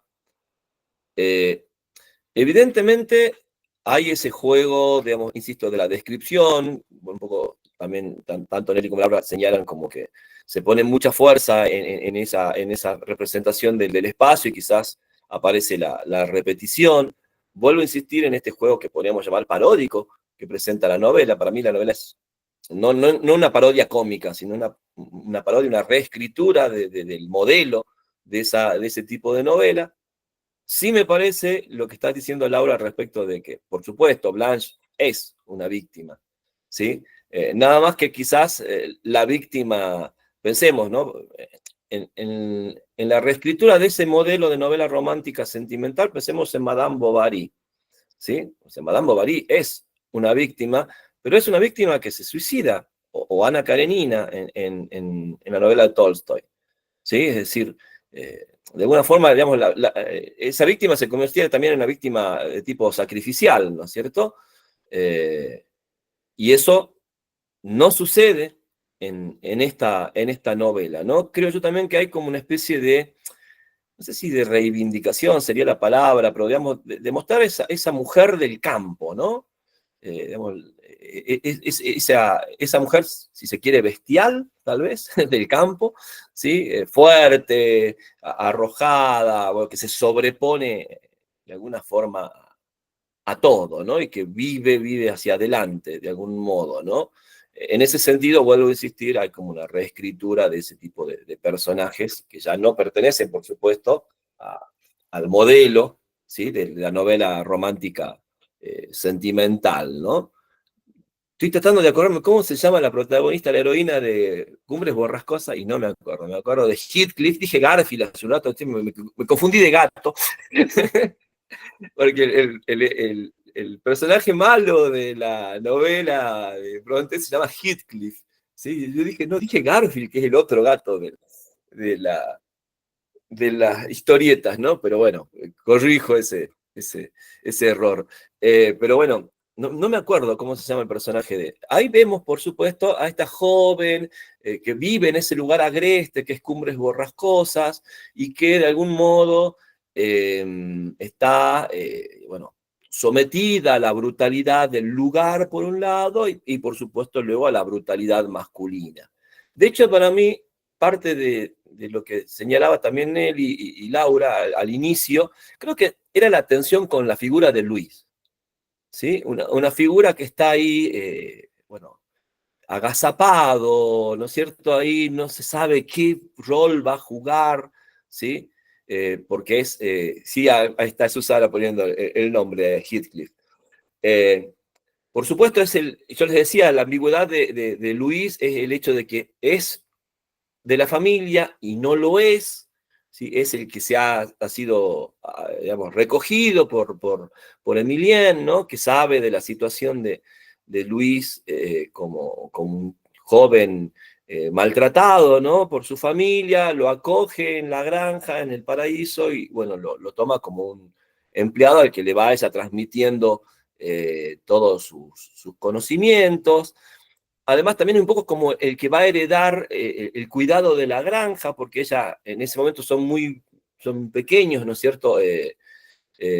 Blanche y Gabriel, y por lo tanto también está la idea de que bueno, no sabe cómo se van a sobreponer a la orfandad. Entonces, bueno, ella necesita primero que alguien la acompañe, un varón joven, ¿sí? Luis creo que tiene 16, 17 años cuando se suma a la granja, tiene, fíjense, 5 años Blanche cuando queda huérfana. Entonces también creo que la novela juega al comienzo con la tensión, con la figura de Luis. Fíjense, por ejemplo, cómo comienza cuando está ahí matando el cerdo, sabe o presiente Luis que está pasando algo en la habitación de Blanche, ¿no? Entonces, bueno, la figura, bueno, en Cumbres Borrascosas hay finalmente un triángulo amoroso, porque la heroína, ¿sí? Finalmente no, digamos, tiene una relación con Heathcliff y después lo abandona. Entonces, toda una serie de inversiones, creo yo, que están con las que está jugando Coulon en la novela, ¿no? A ver, está poniendo... claro, bueno, sí, bueno, un poco Susana pone el acento en la complejidad de la construcción de la novela. Bueno, ahí ya no sé si coincido con que todos los personajes son planos en esta novela. Sí me parece que juega con el estereotipo del personaje masculino, ¿sí? O sea, Alexandre, Luis y el mismo Gabriel conforman, por así decirlo, modelos masculinos contrapuestos diferentes, ¿no? Gabriel el joven, sensible, herido, un poco, bueno, muy golpeado por su orfandad y que consiguen el amor de Aurore como algo que lo redime, lo sana, lo integra. Luis es ese personaje como oscuro, contradictorio, solitario, hosco, callado, ¿sí? Y el otro, bueno, Alexandre, el varón, bueno, seductor, manipulador, galán. Me parece que juega y ahí sí coincido con Susana, que sí, los personajes masculinos responden a ese estereotipo. Habría que pensar si no es también una estrategia, ¿no? Insisto. También coincido que la novela, sobre todo Cumbres Borrascosas, es una novela extraordinaria por la complejidad psicológica, porque están todos loquísimos en Cumbres Borrascosas, ¿sí? Pero me parece que las figuras centrales de la novela son Emilian y Blanche. Y creo que, bueno, la novela la va llevando a Blanche por distintos recorridos, digamos, que van generando, ¿no? De la transformación de esa huerfanita, digamos, totalmente vulnerable, que de alguna manera también podríamos pensar, y eso también está muy presente en la novela romántica, ¿no? La vulnerabilidad del huérfano, por supuesto, desde el punto de vista sentimental, ¿no? Porque en Cumbres Borrascosas o en Jane Eyre, por ejemplo, de la otra hermana Bronte, de Charlotte, ¿sí? Obviamente la joven, ¿sí? Huérfana, es como, digamos, como el tipo de sujeto absolutamente vulnerable a ese tipo de pasiones amorosas donde el galán se convierte en una especie de villano, ¿no? No sé si, bueno, también en Jane Eyre, por ejemplo, la figura de Rochester, que es el de quien se enamora Jane Eyre, también es una figura de un sujeto digamos, bastante despreciable en muchos sentidos, ¿no? Y creo que ahí aparece ese juego en la figura de Alexander en la novela. Además también, esto se me acaba de ocurrir cómo funciona la lectura también, ¿sí?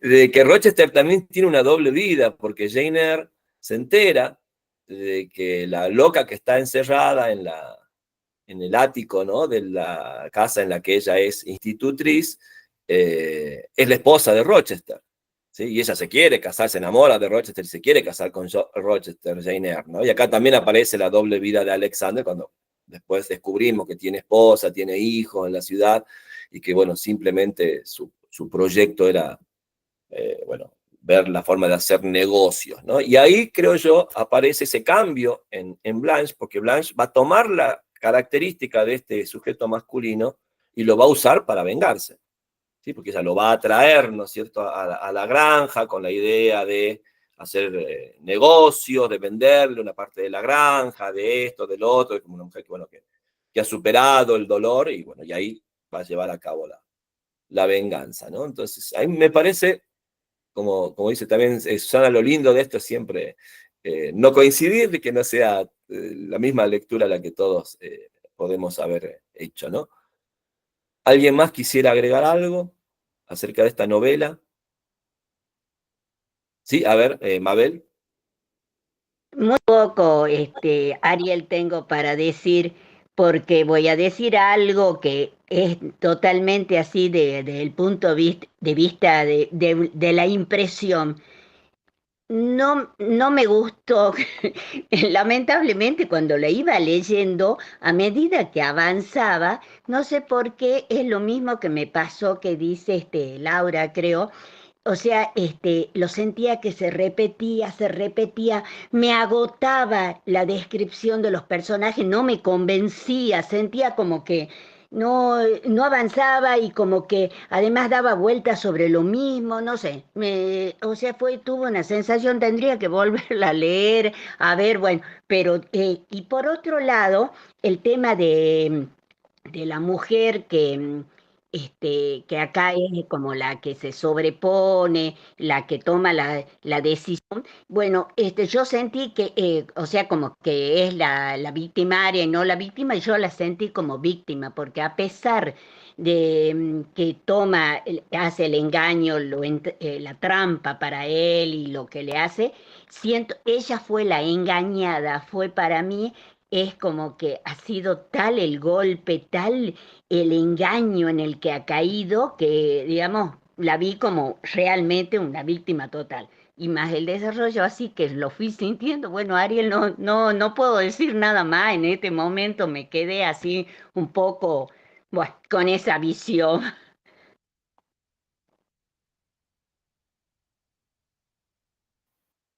Bien, sí, bueno, vamos de nuevo a lo que yo les decía. O sea, la novela se abre con un capítulo que se titula Dañar.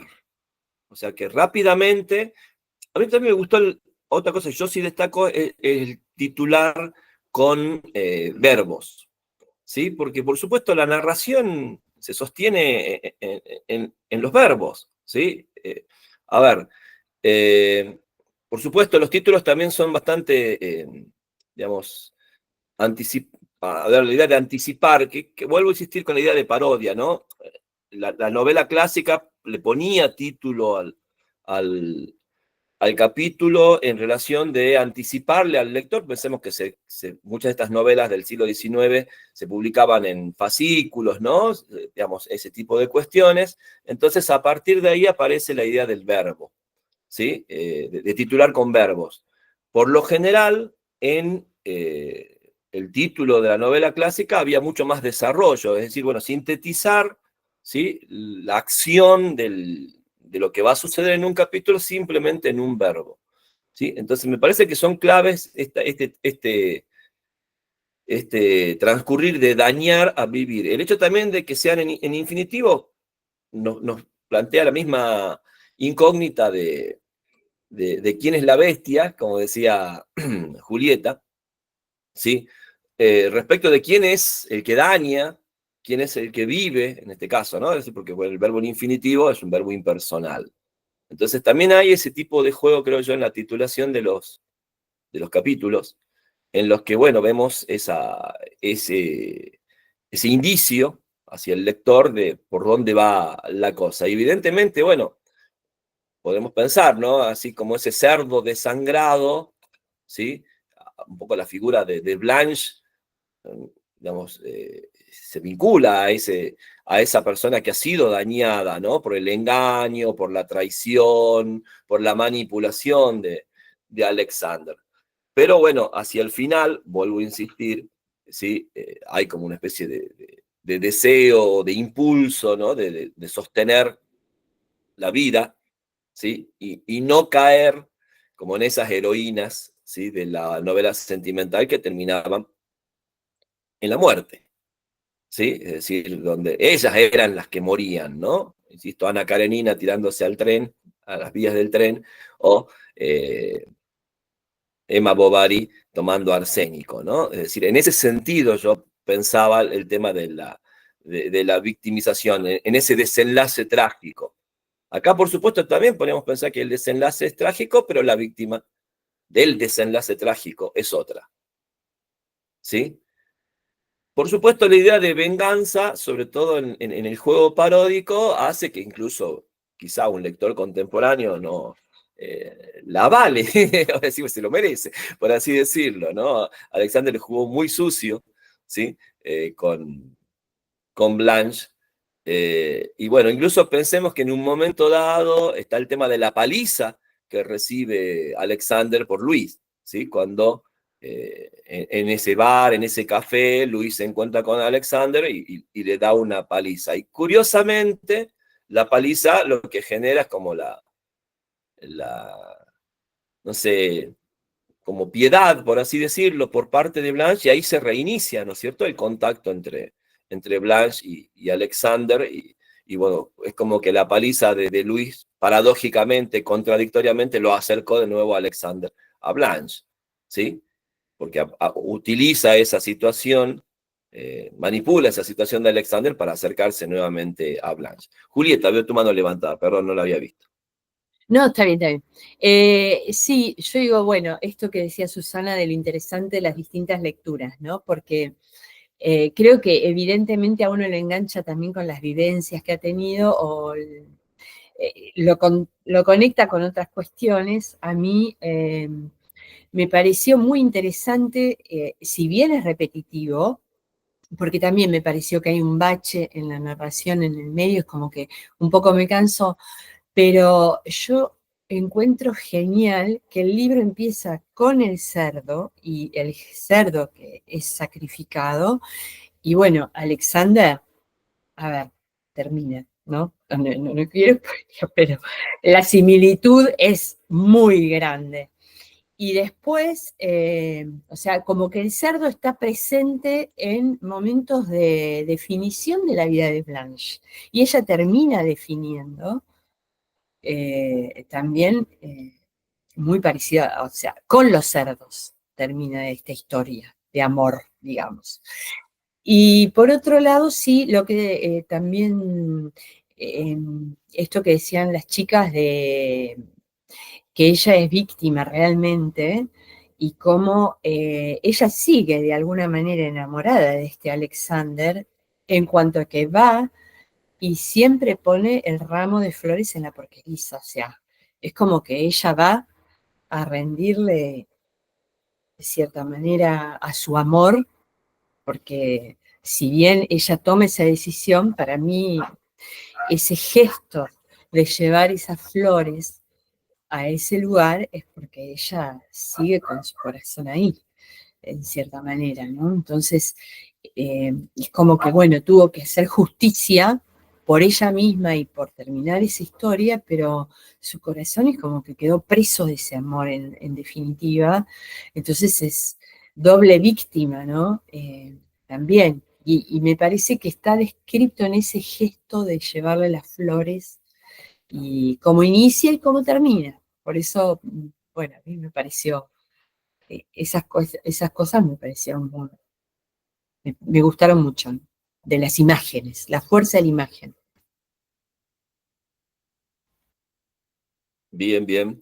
Bueno, creo que lo que plantea Julieta es también importante, el tema de la asociación que hay entre la experiencia de lectura y las vivencias del lector o las otras lecturas que tienen cada uno de los lectores. Entonces eso también va generando distintos recorridos y distintas apreciaciones o valoraciones, ¿no? Yo creo que bueno, siempre en el taller anterior también me había pasado lo mismo. La idea era ofrecer, por supuesto, novelas muy diferentes, ¿sí? O sea, distintas variaciones respecto del género, para que no haya justamente la idea de que estamos leyendo la misma historia contada de nuevo, pero de otra forma.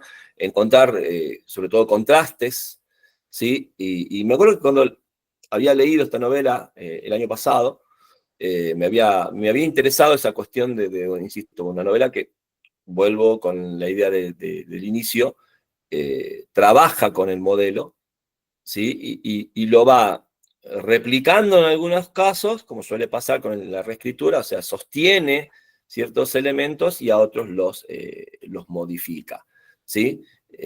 Y los modifica a veces de manera sutil y a veces, bueno, directamente la inversión, la subversión del modelo, ¿no? Que es un poco también el modo de operar de muchas novelas contemporáneas en distintos géneros. En este caso, bueno, la tradición con la que juega Coulon es la de la novela sentimental romántica, ¿sí? Y vuelvo a esta alusión intertextual con las novelas de las hermanas Bronte.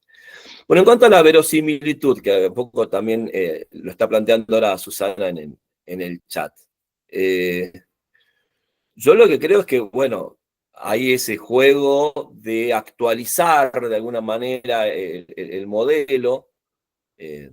A ver, vuelvo a insistir en que aparece la vida cotidiana de los personajes, hasta en las cuestiones más, digamos, específicas de esa vida, la necesidad de trabajar para subsistir, ellos viven de lo que produce ese campo. Incluso la idea de los cerdos va apareciendo paralelamente en la trama muy, digamos, en cuentagotas respecto de que la cría de cerdos va cambiando la actividad de la granja, ¿sí?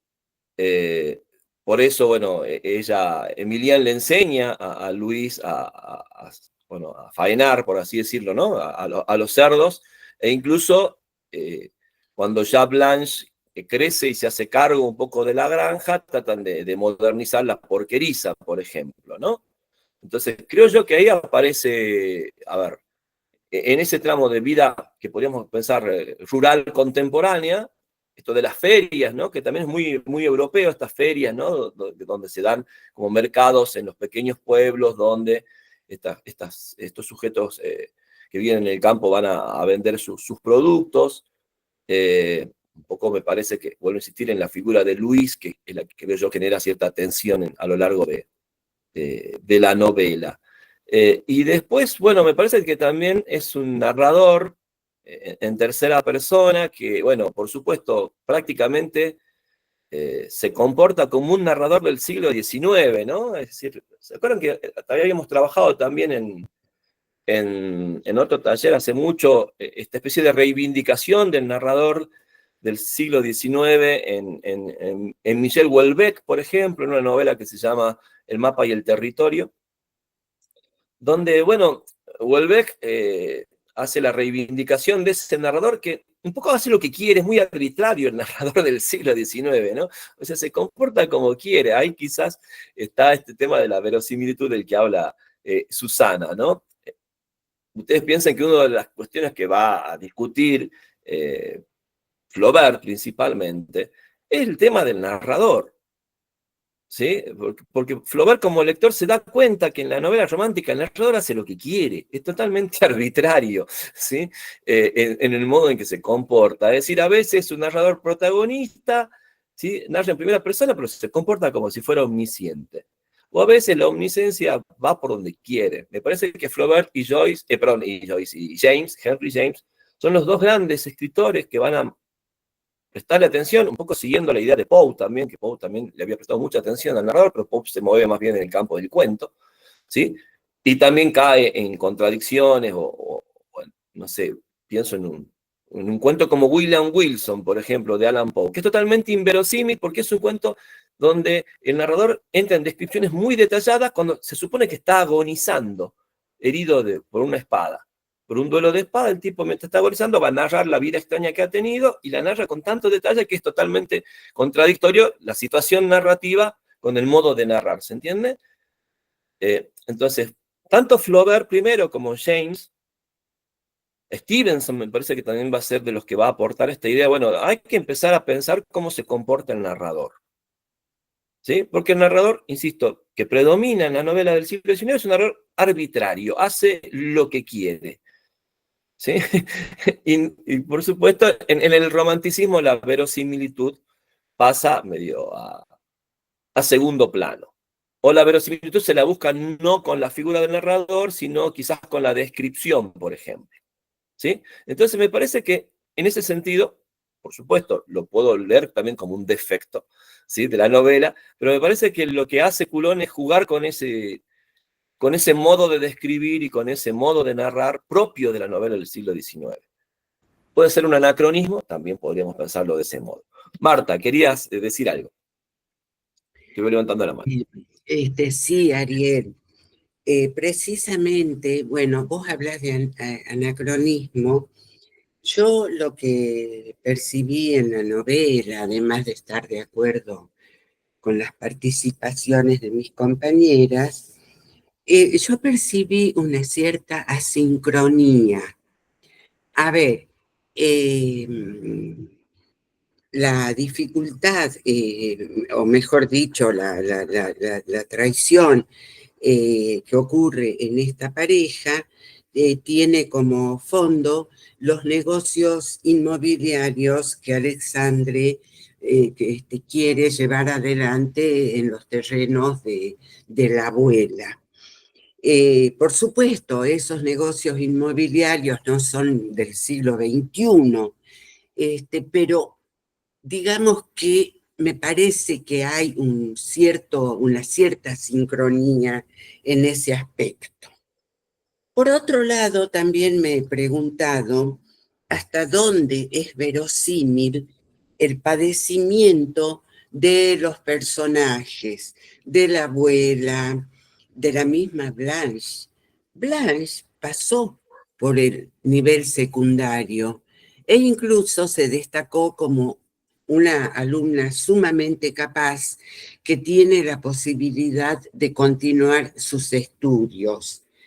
Y ahí es donde yo me pregunto acerca de las huellas que puede dejar la infancia, porque cuando estos chicos pierden a los padres, la figura materna y paterna se encarna en la abuela, que opera a modo de padre y madre de estos niños huérfanos.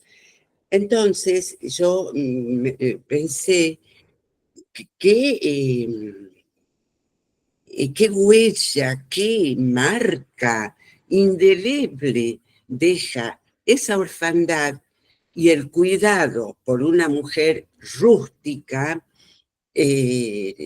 casi brutal en su manera de tratar y de educar a los chicos, al punto tal que bloquea en Blanche la posibilidad de tener otro horizonte que no sea ese sentimiento de pertenencia enfermizo, para mi criterio, a la tierra, la heredad. Creo que, bueno, tiene una connotación, como digo, enfermiza, ¿no? Otro rasgo que he señalado también en la novela es la falta de sutileza. No hay mucha sutileza en algunas descripciones. Todo es como muy brutal, todo es como muy bestial, ¿no? Aunque tiene, como decías vos o dijo alguna compañera, algunos pasajes líricos. Bueno, esa es mi observación. Gracias. Gracias a vos, Marta. Bueno, me parece muy adecuado el término asincronía. Bueno, fíjense que, por ejemplo, la novela no tiene ningún tipo de precisión temporal, no hay fechas, Temporal, ¿sí? no. Hay esto que decía, bueno, no hay alusión a internet o a móviles, por lo tanto estamos pensando quizás finales del siglo XX, década del 80, quizás esta cuestión de los proyectos inmobiliarios, ¿no? De tomar, ¿sí?, estas tierras rurales y convertirlas en pequeñas ciudades, no sé, tipo ciudades dormitorio, por ejemplo, fue como el boom entre los 70 y 80 en, en muchas ciudades, en muchos países de Europa, entre esos, por supuesto, Francia. Me parece que la datación es más o menos de ese periodo, ¿no? Finales de los 70, comienzos de los 80, ¿sí? Pero ahí también, bueno, después Blanche, si tiene 80 años, es como que estaríamos situándonos en, digamos, en una especie de futuro respecto a nosotros, ¿no? Como que ahí yo también me acuerdo que en su momento había hecho como las cuentas, es decir, si esto está sucediendo en los 80, ¿sí? Y Blanche al inicio tiene 80 años, estábamos hablando de por lo menos, no sé, un presente que sería el 2030, el 2040, ¿no?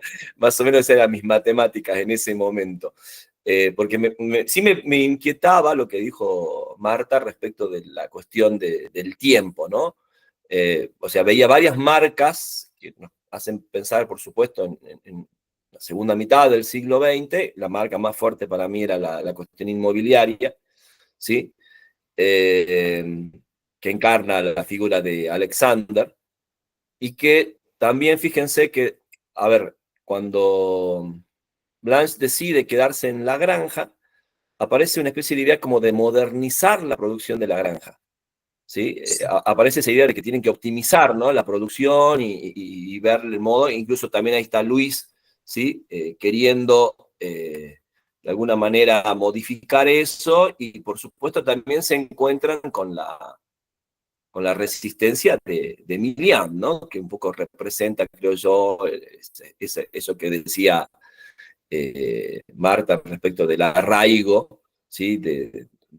Al terruño, ¿no? Representa ese otro tipo de sujeto. Yo por eso decía que para mí Blanche terminaba siendo como un personaje anacrónico, en el sentido como fuera de su tiempo. Y bueno, ahí por supuesto las consideraciones de inverosimilitud de las que hace referencia Susana también pueden tranquilamente atenderse respecto de, bueno, de si esto que narra la novela es creíble o verosímil en relación al contexto contemporáneo o más bien próximo a nosotros en el que se desarrolla la novela, ¿no?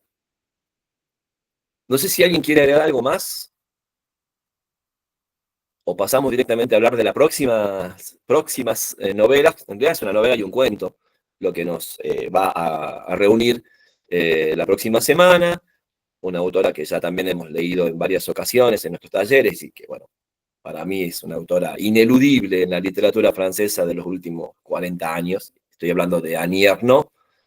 Hemos trabajado en otros talleres con novelas como El lugar, como La ocupación, como Los años, que para mí es como la novela de Annie Ernaux. Los años me parece realmente maravillosa. Y esta quizás, La mujer helada, sea la novela con la que inicia su recorrido autoficcional Annie Ernaux. Es una novela escrita en el año 80, 1980, es la novela previa a la novela que la consagró en Francia, que es El lugar, ¿sí? El lugar fue la novela que la colocó a Annie Ernaux en un lugar muy destacado ya de la narrativa francesa de finales del siglo XX.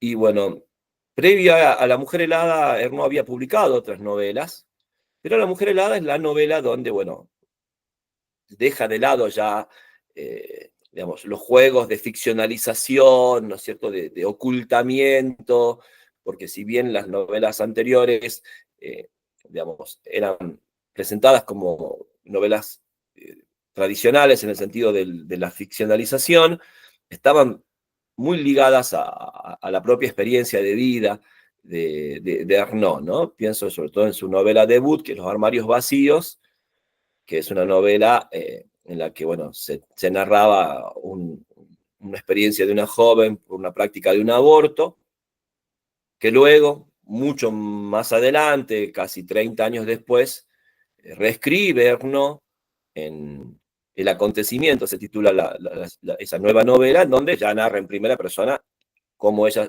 mientras estaba en la universidad, se practicó un aborto, en una época donde por supuesto el aborto era ilegal y donde había un montón de situaciones complejas a las que se exponía una joven en ese periodo, ¿no?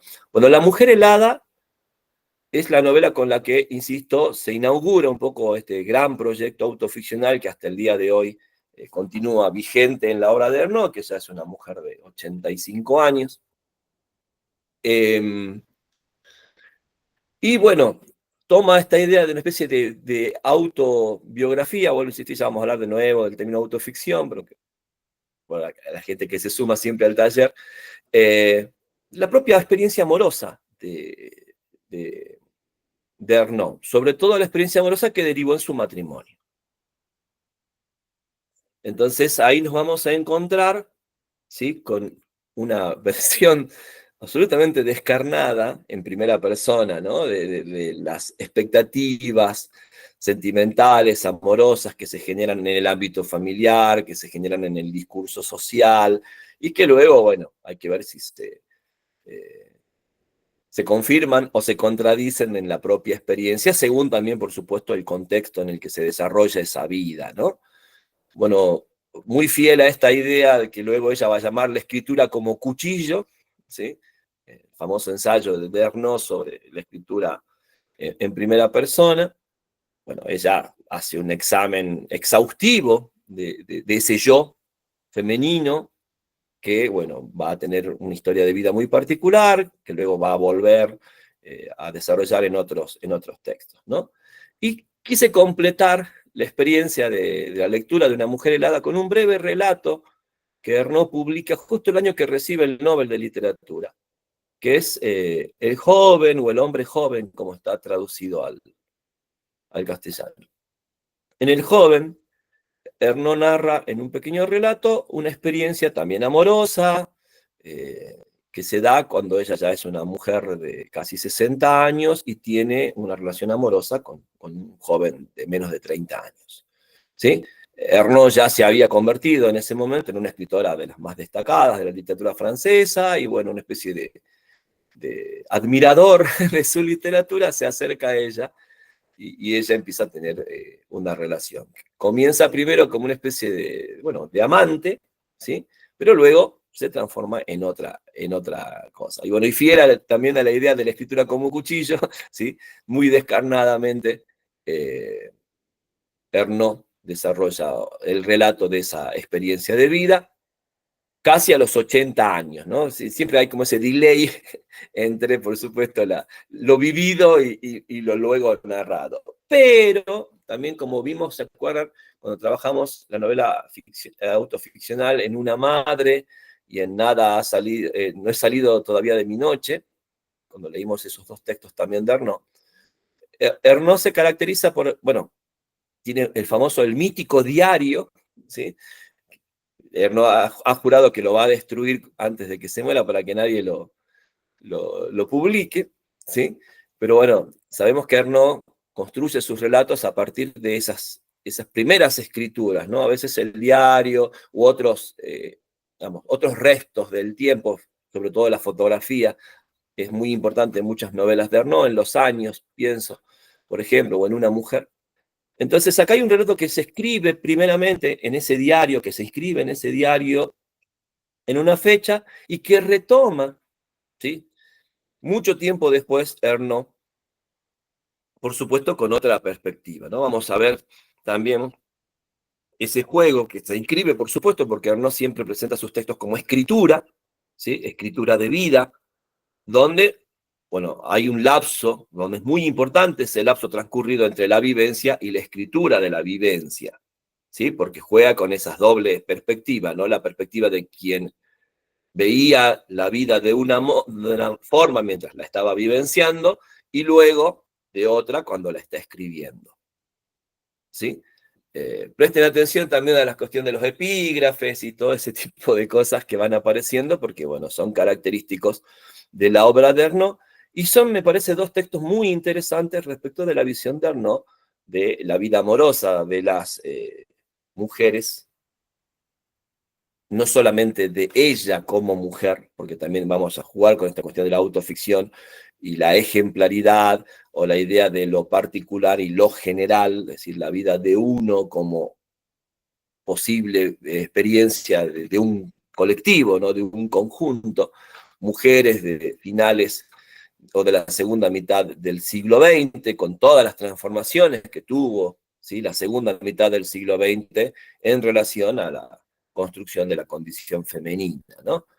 En lo personal, me parece de las grandes novelas de Arnaud, La mujer helada, A la altura de los años, del lugar o del acontecimiento, que creo yo son las novelas que siempre se destacan de la producción de Arnaud, sobre todo por el nivel de detalle, de precisión y de, ¿cómo les podría decir?, de crueldad con la que se narra a sí misma, ¿sí? Vuelvo a insistir, La mujer helada es la novela con la que se inicia ese gran proyecto escriturario que Arnaud hasta estos días sigue desarrollando, y El hombre joven forma parte quizás de la última etapa de Arnaud. No sabemos qué está escribiendo Arnaud, sabemos que está escribiendo otra novela, pero bueno, vamos a ver qué depara el futuro.